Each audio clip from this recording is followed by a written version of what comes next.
हे पवार नावाचे जे वृद्ध शेतकरी आहेत त्यांची मुलाखतसुद्धा प्रसिद्ध झालेली आहे। त्यांनी काय सांगितलेलं आहे की खर्च भरून निघेल एवढासुद्धा उत्पन्न आम्हाला शेतीतून मिळत नाही, त्यामुळे ही आमच्यावर वेळ आलेली आहे। बैल परवडत नाहीत, ट्रॅक्टर घ्यायला पैसे नाहीत आणि शेतीवर कुटुंब चालवणं अवघड आहे, म्हणून 75 ओलांडलेल्या शेतकऱ्यालासुद्धा बैलासारखं राबावं लागतं। याची शरम आणि लाज राज्यातल्या आणि देशातल्या राज्यकर्त्यांना वाटली पाहिजे, एवढंच माझं म्हणणं आहे। कारण जर का 3 वर्षापूर्वी 9,000च्या पार गेलेला सोयाबीनचा भाव तसाच स्थिर राहिला असता तर या शेतकऱ्याला बैल व्हावं लागलं नसतं। सरकारनं जर का पाम तेल आयात केलं नसतं तर सोयाबीनचे भाव पडले नसते, परदेशातून डाळी आयात केल्या नसत्या तर हरभऱ्याच्या तुरीचे भाव पडले नसते आणि मग शेतकऱ्याला असं गुरासारखं राबावं लागलं नसतं। सरकारच्या धोरणामुळं उत्पन्नापेक्षा खर्च जास्त झाल्यामुळं काढलेलं कर्ज फेडता आलं नाही, म्हणून शेतकरी कर्जबाजारी झाले। त्यांना फसवून, त्यांना गंडवून त्यांची मतं घेतली आणि आता सोयीस्कररित्या टोलवाटोलवी केली जाते। त्या परभणीतल्या तर उदाहरक आहे, नवरा बायको दोघांनी आत्महत्या केली लहान लहान कच्च्या बच्च्यांना मागं सोडून। याची जरासुद्धा पाजर फुटत नाही का?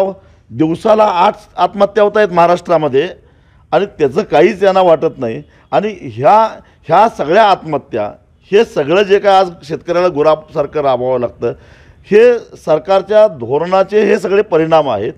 कांदा निर्यातीवर बंदी लावली नसती तर कांदा उत्पादकाचं वाटोळं झालं नसतं। सगळ्या पिकाच्या बाबतीत, ऊसाच्या बाबतीत तेच आहे। आणि त्यामुळं हा शेतकरी जो काय आता एकदम आर्थिक विवंचनेत आहे त्याला जबाबदार सरकार आणि सरकार दोन। महाराष्ट्राच्या कानाकोपऱ्यातून भाविक मोठ्या संख्येनं आषाढी एकादशीला पांडुरंगाच्या दर्शनाला येतात।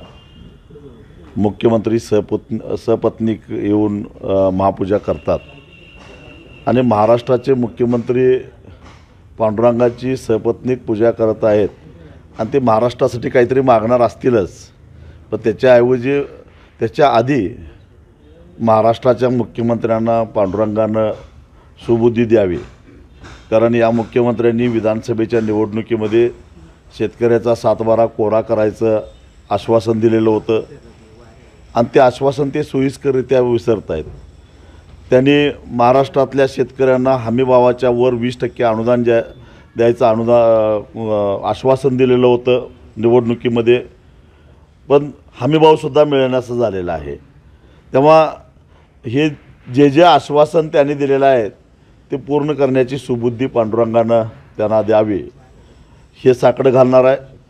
त्याचबरोबर 12 जिल्ह्यातून येणारा जो शक्तिपीठ महामार्ग आहे, देवाचं नाव सांगून, शेतकऱ्यांच्या भावनेशी खेळून, सर्वसामान्य जनतेच्या भावनेशी खेळून या शक्तिपीठ महामार्गाच्या माध्यमातून 50,000 कोटीचा घोटाळा होणार आहे हे सरळ उघडपणानं दिसायला लागलेलं आहे।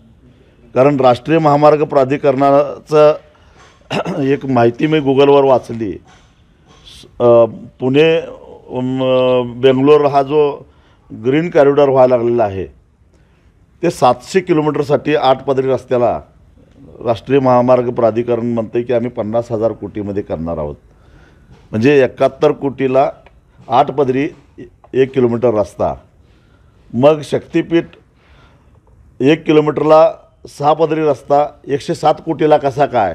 म्हणजेच 30-32 हजार कोटीत होणारा रस्ता हा 86,000 कोटीमध्ये करून भ्रष्टाचार करायचा आणि नाव मात्र देवाचं सांगायचं।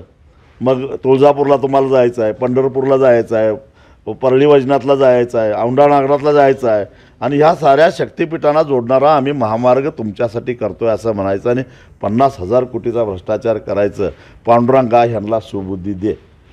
खरोखरच यांना जर रस्ता करायचा असेल तर आहे तो रस्ता जो राष्ट्रीय महामार्ग प्राधिकरणाचा आहे तो 8 पदरी करा, आमचं काय म्हणणं नाही, परंतु देवाचं नाव सांगून शेतकऱ्याची जमीन लुटायचा जो उद्योग चालू आहे ते थांबवण्याची सुबुद्धी मुख्यमंत्र्यांना दे असं साकडं आम्ही पांडुरंगाला घालणार आहोत। उद्याचा कार्यक्रम कसा असणार आहे? उद्या साधारणपणे जयसिंगपुरातून आम्ही 7:30 वाजता निघणार आहोत आणि 11:30पर्यंत पंढरपूरला पोचायचं असं एकूण नियोजन केलेलं आहे। इतर शेतकऱ्यांना काय आवाहन कराल, कारण जास्तीत जास्त संख्येने शेतकरी तिकडे येणार आहेत, काय असणार आहे? शेतकरी नेते कोण कोण असणार आहेत त्या ठिकाणी? शेतकऱ्यांना या ठिकाणी आमची जी सर्वपक्षीय शक्तीपीठ विरोधी कृती समिती आहे त्यातले बरेचसे नेते आणि त्यातले सहभागी असणारे 12 जिल्ह्यातले पदाधिकारीसुद्धा येणार आहेत। स्वाभिमानी शेतकरी संघटनेचे महाराष्ट्रातले सगळेच पदाधिकारी त्या ठिकाणी असणार आहेत आणि बरेचसे शेतकरी मोठ्या संख्येने येणार आहेत, कारण मला आता विचारणा होते किती वाजता निघणार आहे, आम्हाला तुमच्याबरोबरच यायचं आहे। त्यामुळे सांगली, कोल्हापूर, सातारा ह्या भागातले शेतकरी तर माझ्याबरोबरच निघणार आहेत। पहिला शेतकऱ्यांच्या जमिनी लुटायचे धंदे बंद करा आणि मग शेतकऱ्यासाठी एक दिवसाचं अधिवेशन घ्या। सगळं नाटक आहे। काय केलं यांनी शेतकऱ्यांच्यासाठी? आज खुलेआम साखर कारखानदार शेतकऱ्यांचे पैसे लुटत आहेत। काय हायकोर्टामधून आम्ही ऑर्डर आणून सुद्धा अजून महाराष्ट्रातल्या अनेक शेतकऱ्यांना FRPचे पैसे मिळालेले नाही आहे।